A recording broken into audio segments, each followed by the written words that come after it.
All right, y'all, let's get started with this chicken fajita pasta. I started off my onions and red pepper flakes. You got the chicken in there, sauteed it up.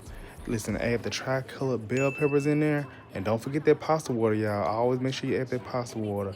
I used that half and half and I also added some smoked Gouda.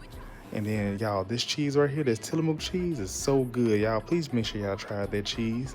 And tell me what you think. And listen, I also got that fettuccine pasta in there that I added.